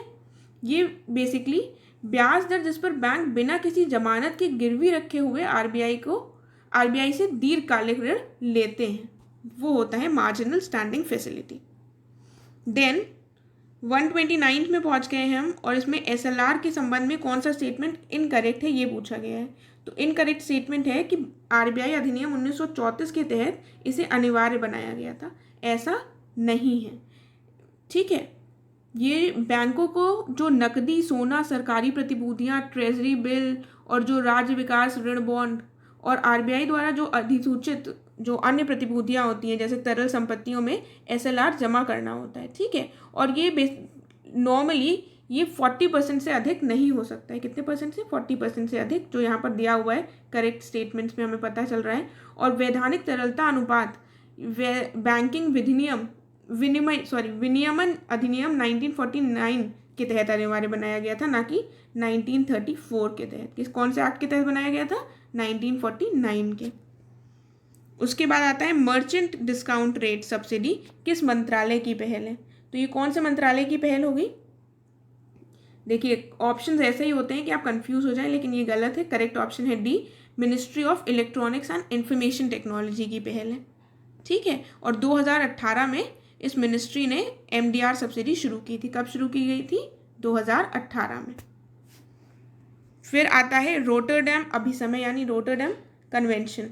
इससे रिलेटेड, किस चीज़ से रिलेटेड है ये रिलेटेड है खतरनाक रसायनों के आयात से, ठीक है। खतरनाक रसायनों के आयात से रिलेटेड है रोटरडैम कन्वेंशन। फिर बात आती है नेक्स्ट क्वेश्चन की। इसमें कहा गया है कि किस समझौते का संबंध आनुवांशिक सुधार वाले उत्पादों से के व्यापार से है। कौन सा समझौता होगा इसमें, ये है कार्टाजेना प्रोटोकॉल, ठीक है। ये कार्टाजेना प्रोटोकॉल से संबंधित है। और ये प्रोटोकॉल किस ईयर लाया गया था, ये 2000 में अडॉप्ट किया गया था पेरिस में, और इम्प्लीमेंटेशन इसका हुआ था 2003 में, ठीक है। Cartagena protocol. फिर आता है कमेंसलिज्म को कौन सा इसमें से परिभाषित करता है। कमेंसलिज्म को सबसे पहले हम देख लेते हैं इसका करेक्ट आंसर। इसका करेक्ट आंसर होगा ऑप्शन नंबर बी, ठीक है। बी करेक्ट है, क्योंकि ये एक जीव को लाभ होता है और दूसरे पर इसका कोई भी प्रभाव नहीं पड़ता है, ये होता है कमेंसलिज्म। इसके अलावा भी कुछ टर्म्स होते हैं, वो देख लीजिए, वो मैं आपको बता देती हूँ जो यहाँ पर दी हुई है डेफिनेशंस जिनकी। देखिए, जब एक जीव लाभान्वित होता है तो उसको प्रीडेटर कहते हैं। क्या कहते हैं, प्रीडेटर। और जब एक जो ऑर्गेनिज्म है वो प्रभावित होता है और दूसरे पर कोई इफेक्ट नहीं होता, तो वो हमारा कमेंसलिज्म हो गया। जब दोनों को बेनिफिट होता है तब क्या होता है, म्यूचुअलिज्म। म्यूचुअलिज्म कब होगा, जब दोनों को बेनिफिट होगा। और एक को बेनिफिट होता है और दूसरा उसका दूसरे पर उसका विपरीत प्रभाव पड़ता है, तो ये हो जाता है पैरासिटिज्म, ठीक है। तो ये सिमिलर टर्म्स हैं, थोड़ा कंफ्यूजिंग है, लेकिन ध्यान से अगर आप सुन लेंगे तो फिर आप नहीं भूलेंगे। अगले क्वेश्चन की तरफ बढ़ते हैं। ये बात करता है निकेत की, जिसको निश्चय भी कहा जाता है, निके कहा जाता है, सॉरी। इसके संबंध में कुछ स्टेटमेंट्स दिए हुए हैं। पहले में कहा गया है कि एक निशे जो है, एक निके में 2 या 2 से अधिक जातियां रह सकती हैं। दूसरे में कहा गया पारिस्थितिकी निके किसी विशिष्ट प्रजाति का उसके पर्यावरण में कार्यात्मक भूमिका और स्थिति को प्रदर्शित करता है। ये बेसिकली डेफिनेशन दी गई है यहाँ पर। तो इसमें हमारा करेक्ट ऑप्शन केवल 2 होगा, क्योंकि एक निके में 2 या 2 से अधिक जातियां नहीं रह सकती। प्रत्येक जाति का एक विशिष्ट निके होता है तथा कोई भी 2 जातियां एक निके में नहीं रह सकती। ठीक है, तो ये तो निके की डेफिनेशन हो गई, ये सही हो गया, ये गलत है। आगे देखते हैं। अब हमें देखना है कौन सा कथन सही नहीं है इसमें, कौन सा कथन सही है। कौन सा कथन सही है? जो जैव मंडल है, जैव मंडल आरक्षित क्षेत्र के आउटर जोन में लोगों को बसने की अनुमति होती है, ये बिल्कुल सही बात है। और हमें कौन सा कथन सही है यही बताना था।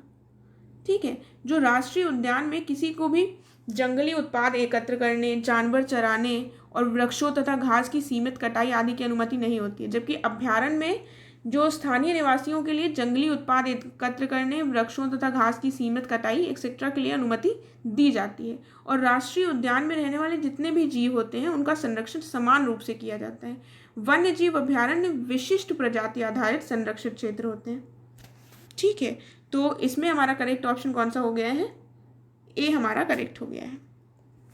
फिर हम देखते हैं जीवाश्म राष्ट्रीय उद्यान, ये कहाँ पर पाया जाता है? फॉसिल नेशनल पार्क, ये पाया जाता है मध्य प्रदेश में।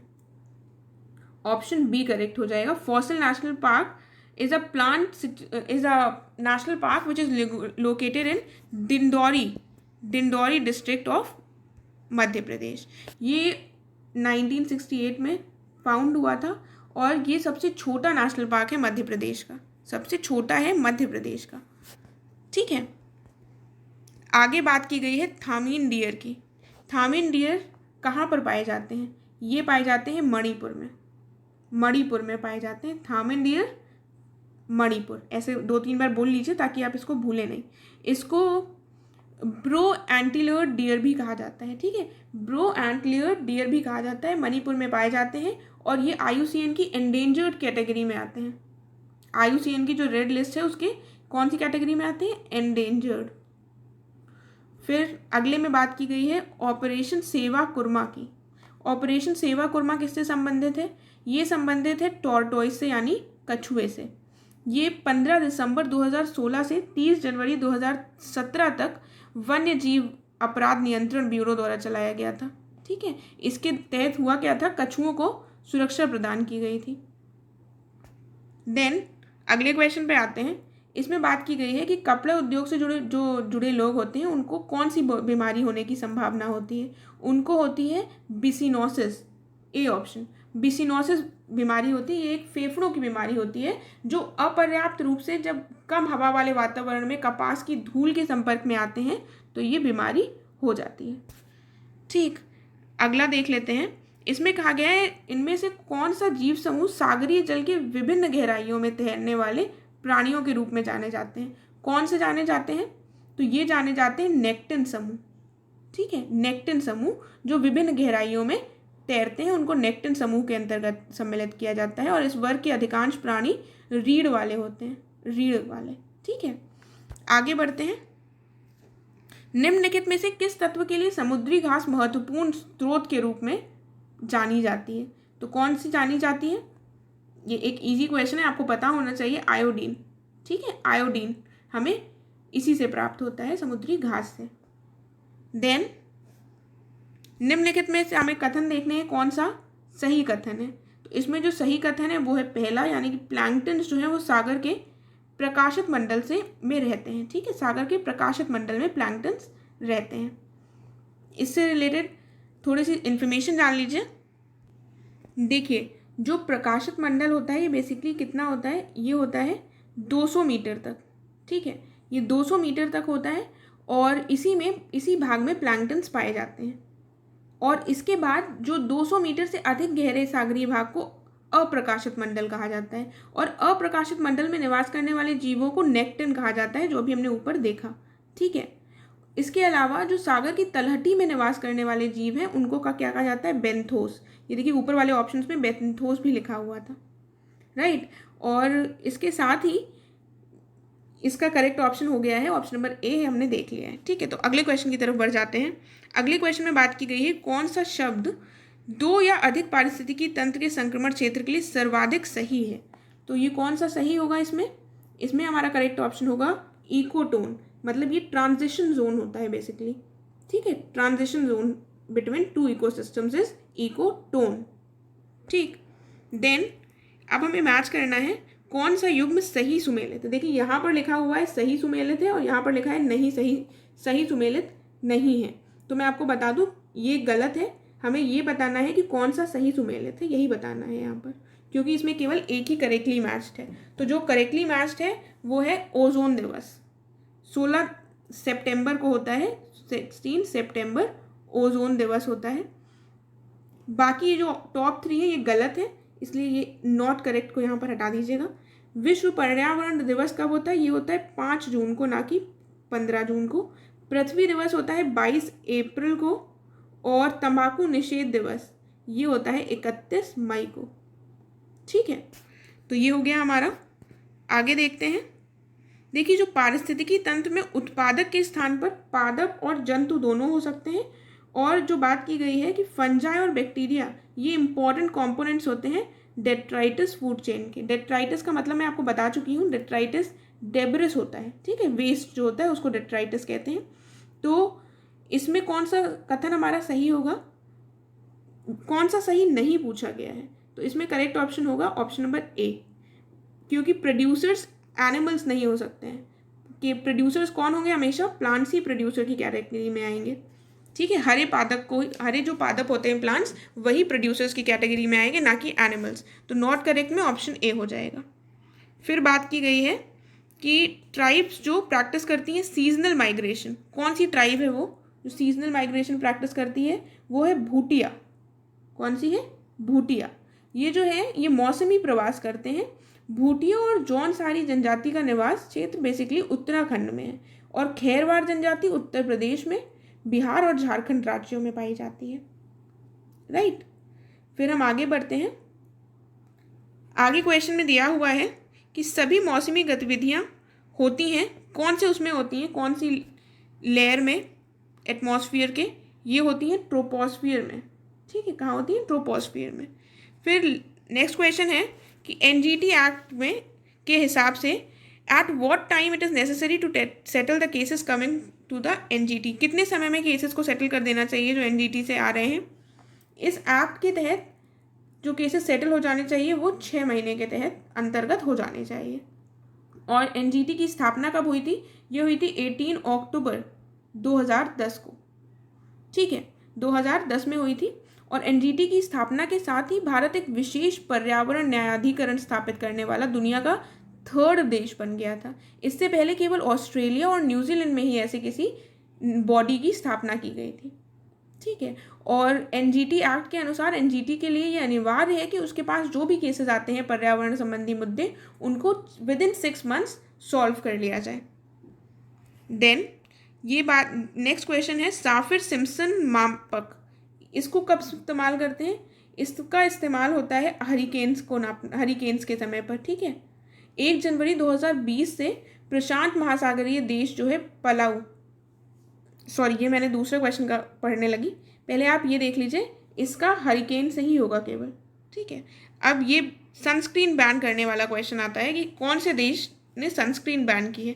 तो ये करने वाला पलाऊ देश बन गया है, पैसिफिक ओशियन का पहला, और इन्होंने 1 जनवरी 2020 से इसको बैन कर दिया है। ठीक है, और ऐसा इसलिए कर रहे हैं क्योंकि ये कोरल्स के लिए काफ़ी हार्मफुल होता है। राइट, तो इसके साथ हमारे सारे क्वेश्चंस कंप्लीट हुए। अगर आपको ये अच्छा लगा है टेस्ट सीरीज़ तो प्लीज़ इसको लाइक और शेयर कीजिएगा और चैनल को सब्सक्राइब करना बिल्कुल भी मत भूलिएगा। Thank you so much.